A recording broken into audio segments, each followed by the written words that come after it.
Excellencies, honorable guests, ladies and gentlemen, I'm truly delighted to join you all here today to celebrate Africa Day.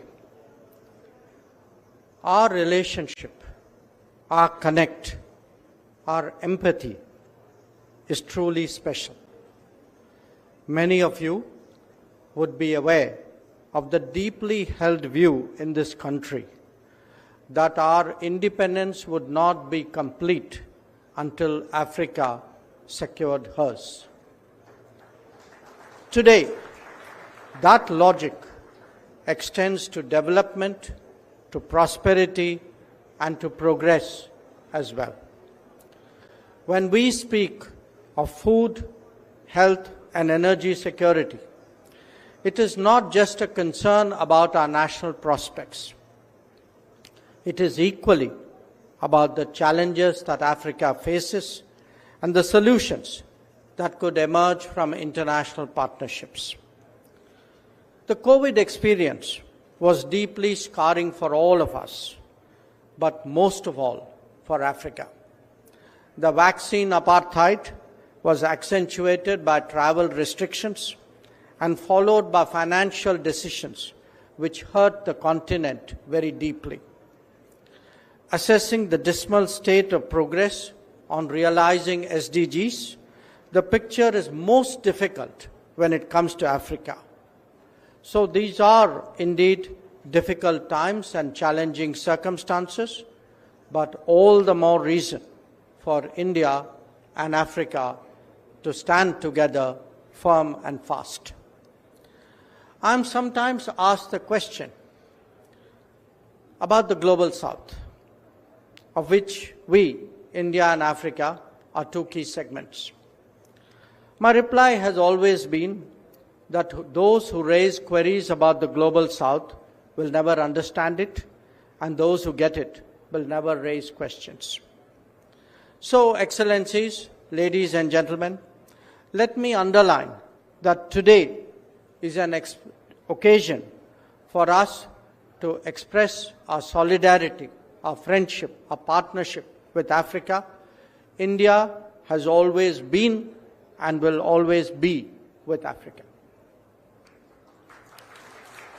Having said that, I must also fully recognize the profound transformations underway, economic, social, and political, as Africa steadily emerges as the continent of the future. We have the fullest confidence that the nations of Africa will overcome every obstacle and realize their destiny. As they do so, it is imperative that along with their freedom, they are also given their due and rightful place in international platforms. In keeping with its long-standing espousal of the African cause, it was natural that India, in its G20 presidency, pushed for African Union's full membership of the G20.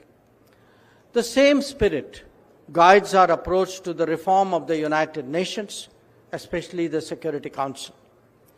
We believe that Africa should be represented in line with the Esselweni Consensus and the Sirte Declaration. We also affirm our commitment in advancing Africa Development Framework Agenda 2063, aimed to provide a better, secure, and sustainable future for the people of Africa. Friends, our engagement has been guided by the 10 principles enunciated by Prime Minister Modi, which reaffirm that Africa's goals and agenda are India's priority. Unlike extractive models of engagement, India believes in an inclusive, demand-driven development cooperation by way of building local capacity and creating local opportunities, ensuring that African countries not only benefit from investments, but also develop self-sustaining growth ecosystems.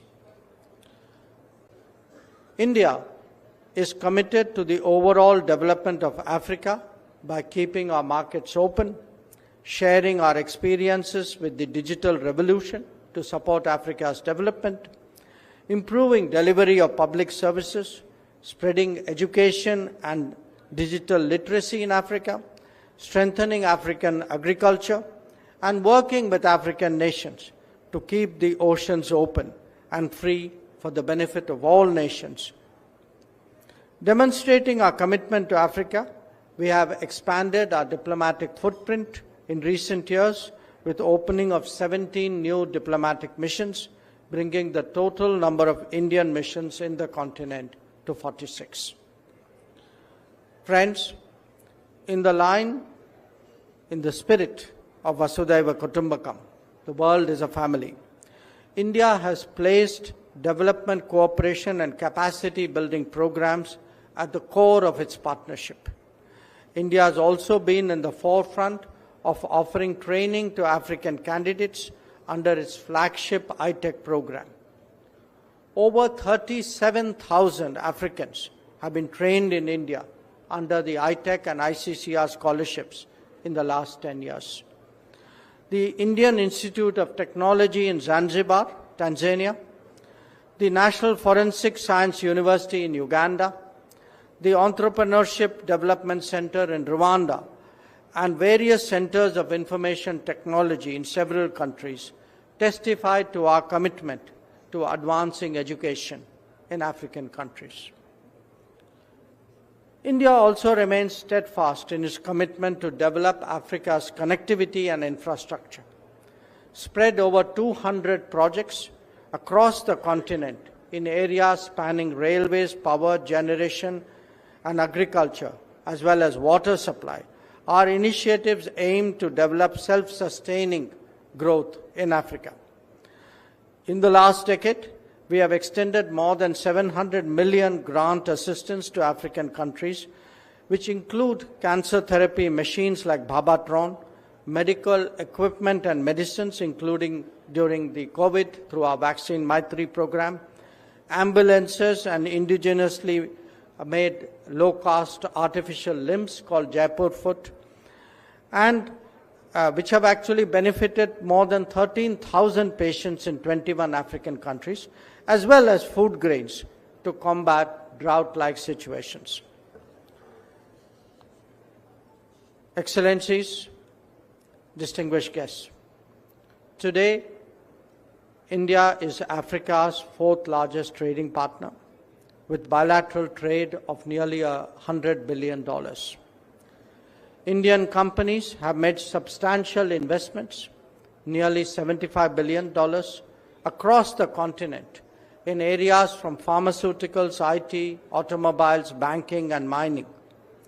India looks forward to the possibilities that Africa's CFTA could open up for a deeper economic integration of Africa with global value chains. We are the first developing country to provide non-reciprocal duty-free access to LDC's least developed countries since 2008 under its duty-free tariff preference scheme. At the same time, our security cooperation is driven by principles of free and open sea lanes of communication, of zero tolerance for terrorism, of peace building in Africa, and of creation of local capacity. India has been strengthening its partnership in multiple vectors. Recent transitions from Sagar to Mahasagar, the launch of IK May 2025, and a growing cooperation in anti-piracy as well as search and rescue and HADR operations. These are all a testament to our global commitment to peace and a stable Indian Ocean region, which is so important for Africa. As I noted earlier, India strongly advocates a greater voice for Africa in global institutions and indeed in global discourse. Driven by the spirit of South-South cooperation, we encourage participation of African nations in the International Solar Alliance, in the Global Biofuel Alliance, in the Coalition for Disaster Resilient Infrastructure, and in the International Big Cat Alliance. As a technology partner, India stands ready to share its own experiences of digital governance and India Stack. Our close collaboration with many African nations has already started yielding results, and the launch of UPI and digital national IDs, enabling digital payments and greater financial inclusion, are proof of this. Space-based technology solutions in weather forecasting, early warning systems, resource management, precision agriculture, these are all examples of how we can collaborate to accelerate realization of sustainable development goals. The success of initiatives like the Gati Shakti National Master Plan and the Bhuvan Geo Portal are also examples of what India and Africa can do between them.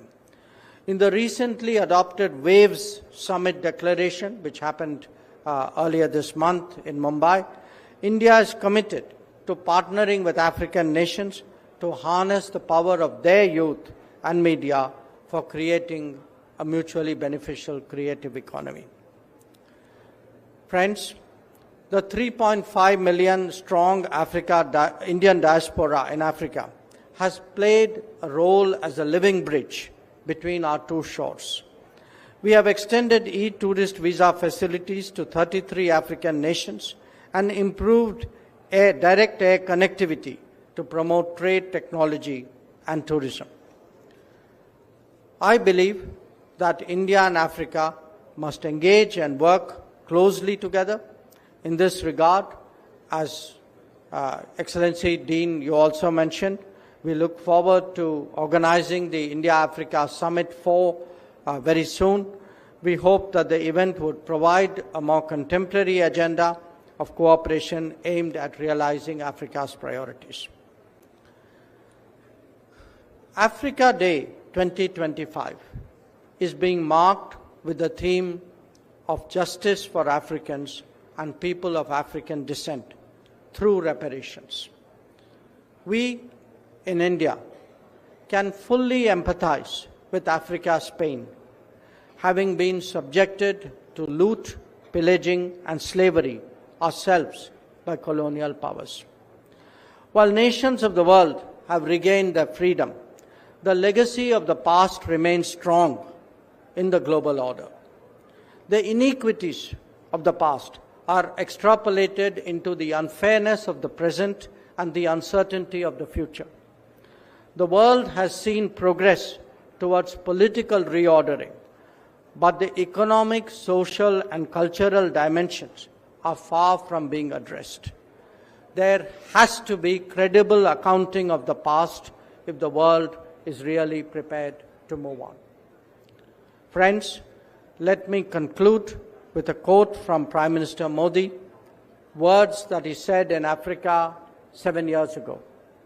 He said, "If this is to be a century of nations rising together in freedom and equality, if this is to be an age when the light of opportunities dawns on all humans, if this is a time when our planet has a more hopeful future, then all of this magnificent continent of Africa must walk in step with the rest of the world.